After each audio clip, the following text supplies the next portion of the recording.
Well, my first one, when I started to see, first of all, were dinosaurs. Oh, wow. And I thought, oh, okay, were there people there when there were dinosaurs? Well, there were. And so when you asked to look at feet, they were really hairy feet. And a really, really squat body. Male, not very tall, dressed in skins. And during that time, I was a scout, and I don't know whether the dinosaurs and the woolly mammoths went together, but we ended up hunting woolly mammoths for food because it was pretty much an existence sort of life. But interestingly, that it was forest, more like rainforest area for part of it, with some open plains. And when you asked us to look around the 360, there was also a really huge water area. I don't know whether it was a lake or it went further afield than that, but I think it was fresh water. And at this time, as the scout, I needed to go out and find where they were, where the woolly mammoths were, but to also plan how the tribe was going to work to actually be able to bring one down safely. And men and boys, older boys, were allowed to go on this. The women all stayed home, and I couldn't get a really clear picture of where we lived, but it seemed to be still fairly primitive, you know, with wood and bits of trees and things created to make a shelter, and stone, sort of rocks and things used for the fireplace, but I didn't go any further with that one. When we went out on the hunt, with everyone, with people in place, there was a huge wind change, and all of a sudden the mammoths stampeded because they got the smell, and so came exactly where everyone was waiting rather than being behind. And so a lot of the people were killed, and so they were the people who, they were mainly the males, well, they were all males, and so for me that was that thing of, I got it wrong, I got it really wrong, in fact I got here big shit, I was in big trouble. And then that being ostracised too for having made such a huge error. And when you said to go above and look, I wasn't sure whether that was changing it in that moment for how I saw it, but that's how I did it. From that higher space, and looked down on it and saw it through, I suppose, higher learning, and saw that I had actually planned really, really well. I'd done a really good job. I'd done it with confidence, and that it was, you know, sort of an act of fate, really, that changed that situation with the wind at the last moment. But it also changed it even further than that from the high learning, that changed it in that moment too, to have planned more extensively to allow for something like that, which was an interesting way to look at it, to see, to put people in different places. And also I saw using hand signals as a way, you know, to make sure that we didn't have all the people in the same place at the same time. So that, I suppose I stayed in that place then from the higher learning, but very much for me it was that I hadn't actually done anything wrong. It, you know, and I didn't have to fear getting into trouble with that one. I don't know if there's any more on that. There possibly was a little bit. But, and then for the second one, oh, and I got my name. My name was Ufa. Ufa. And even got the spelling, U-H-F-A. And for me, one of the people you asked about, the people who, from this lifetime, and it's interesting that I mentioned the Japanese person yesterday, well, he was a member of the tribe in this that lifetime. And I was a Japanese samurai warrior in the next one you took us to. I've got this war thing going, I can tell you. Bit of a battle. And so he appeared again. He was a brother, actually a brother, and I was about 30. And I've got Maku as my name. And there was a mum and a dad and children, and we were part of a clan. And once again, that fighting amongst clans. And I was a leader, not the leader. There were just groups going out to do reconnaissance, and because there were others trying to take over different clans, there was sort of war things going on. And it was really steep, hilly country with the trees come down, and there are big roots that go down over rocks, so it's really quite treacherous land to walk on. And so making pathways through that was really important, how we planned that. And once again, our group was betrayed. So when we got to a certain area, we were ambushed, and once again a lot of people wiped out, and males again. So for me, who planned that particular part, it was that I'd got it wrong. And it, with huge consequences. Not that just someone got in trouble, but people got killed again, and that had consequences then for what happened to families and things afterwards. So that higher learning, coming back, it was transforming even that situation as well, seeing it from a different perspective, seeing it as something that was that went successfully. Yeah, good. With the planning and whatever, and taking contingency plans as well, and realising that for me it was planning something, doing it with integrity, doing the job with honour, particularly in that time, was really important. And that if I did that, it actually didn't matter what happened.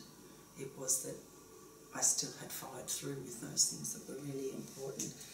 And it did go to a death scene. I can't remember the death scene with the first one, but years later, having had a family, still having fought battles and things like that, and I got a sense that this had a stab wound in it.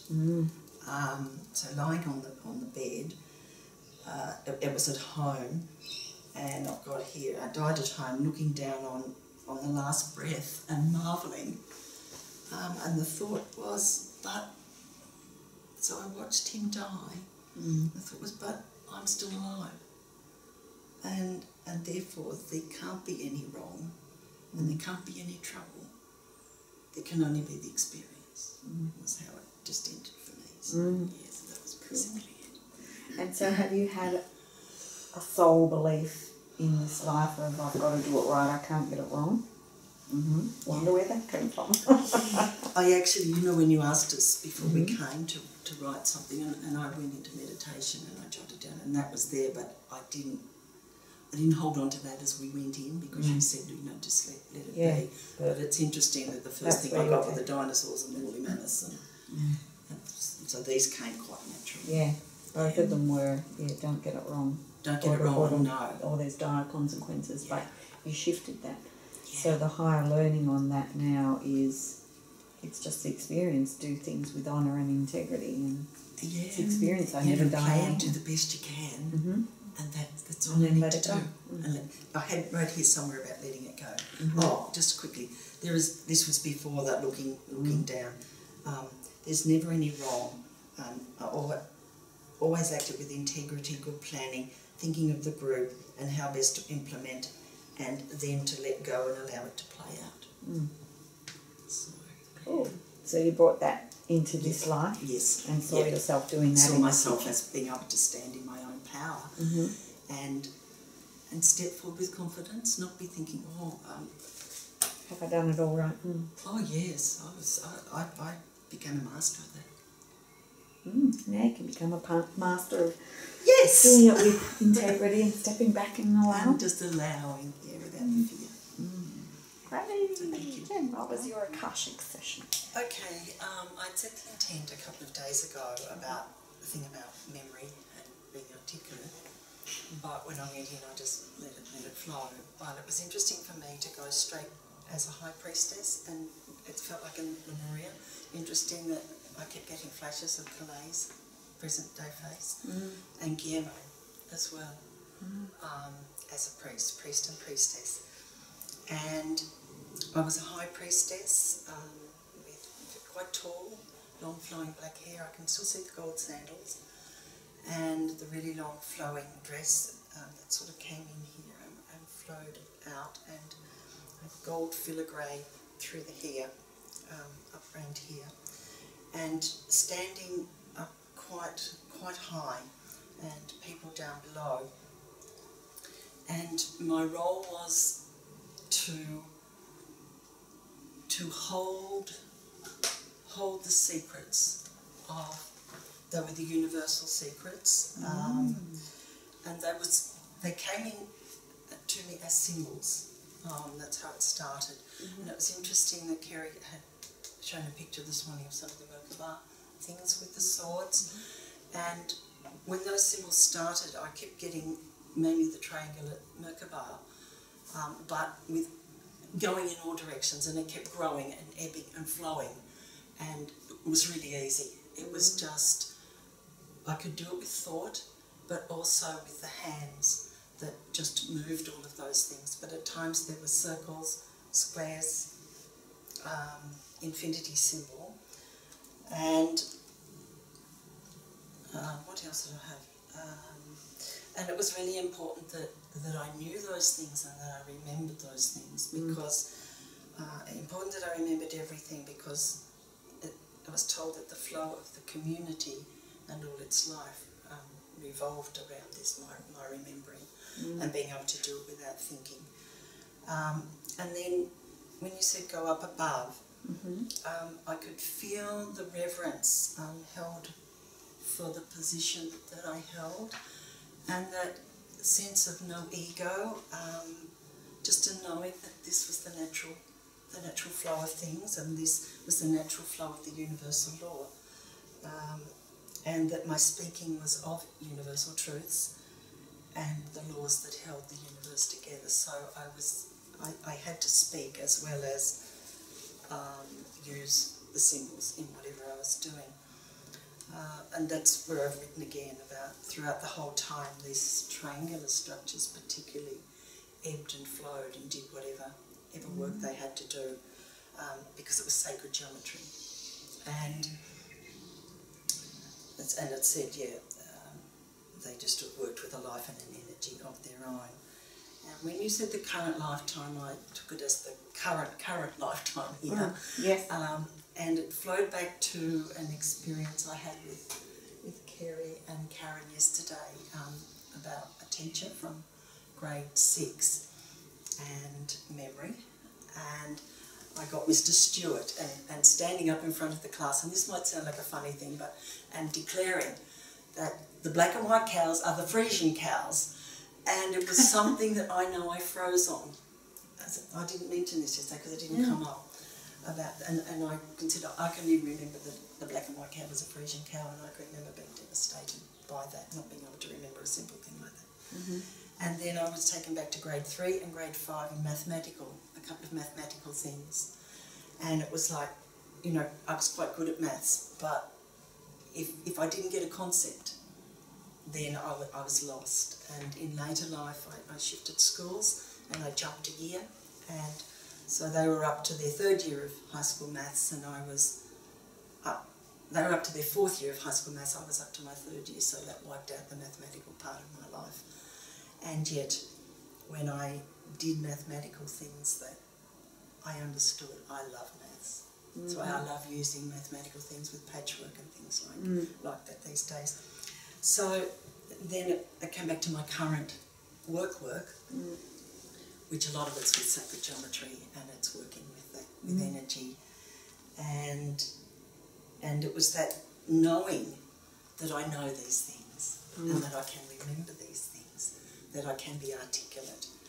And this didn't actually come in this, but I'm just thinking now, even for that quiet time out here just a moment ago, where you encouraged me to push past that freeze response, even in that short time, suddenly something shifted, that I can remember, I can do these things, but I have to step past the old patterns. So it was really bringing in that I do have an excellent memory.